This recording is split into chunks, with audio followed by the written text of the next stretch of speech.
সিংহবাহিনী মা জয়রামবাটির এক অতি জাগ্রত ব্রাহ্মদেবী হলেন দেবী সিংহবাহিনী। এই দেবী হলেন একাধারে দেবী দুর্গা ও দেবী জগদ্ধাত্রীর রূপ। জয়রামবাটির পাশ দিয়ে বয়ে চলা আমোদর নদে ভেসে আসে তিনটি মূর্তি। জয়রামবাটির ব্রাহ্মদেবী সিংহবাহিনীর সঙ্গে শ্রীশ্রীমায়ের দিব্যলীলা অঙ্গাঙ্গিভাবে জড়িত। শ্রীশ্রীমায়ের পিতৃবংশীয় মুখুজ্জেরাই এই মন্দিরের পুরোহিত। মন্দিরটি আগে ছিল একখানি খড়ের চালাঘরে, পরে পাকা ভিতের ওপর টিনের চালাঘরে পরিবর্তিত হয়। অবশেষে 1379 বঙ্গাব্দে এটি সুদৃশ্য পাকা মন্দিরে রূপান্তরিত হয়েছে। এখানে দেবী ত্রিমূর্তিতে বিরাজিতা, তাঁর পূর্ণাঙ্গ বিগ্রহ নেই। মন্দিরের ভেতর তিনটি পিতলের ঘটের ওপর ত্রিনয়ন বিশিষ্ট তিনখানি মুখ বসিয়ে তিনটি বিগ্রহের সৃষ্টি, মধ্যে সিংহবাহিনী, এক পাশে চণ্ডী এবং আর এক পাশে মহামায়া। অন্য একটি আসনে মনসাদেবী প্রতিষ্ঠিতা। মা দুর্গার ধ্যানে সিংহবাহিনীর পূজা হয়।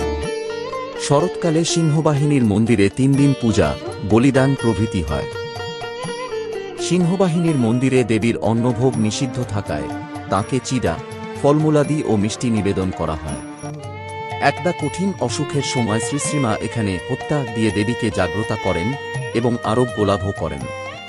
তারপর থেকেই সিংহবাহিনীর মাহাত্ম্যের কথা চারিদিকে প্রচার হওয়ায় এখানে ভক্ত সমাগম হতে থাকে। দেবীর মন্দির সংলগ্ন মাটির নানা মহিমার কথা প্রচারিত হওয়ায় আধুনিককালেও অনেক ভক্ত এই সিংহবাহিনীর মাটি ভক্তি সহকারে সংগ্রহ করে নিয়ে আসেন। বিশ্বাসভরে শ্রীশ্রীমাও এখানকার মাটি কৌটায় পুড়ে রাখতেন এবং নিত্য তার কিছু অংশ নিজে গ্রহণ করতেন।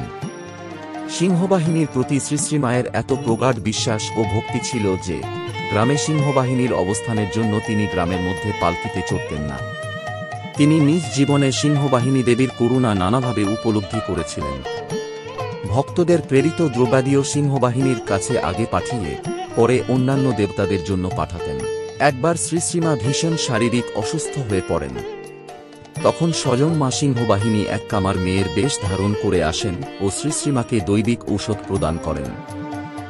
এই ছিল জয়রামবাটির এক অতি জাগ্রত দেবীর কাহিনী। এরকম আরও ভিডিও দেখার জন্য আমাদের চ্যানেলটি সাবস্ক্রাইব করুন। ধন্যবাদ।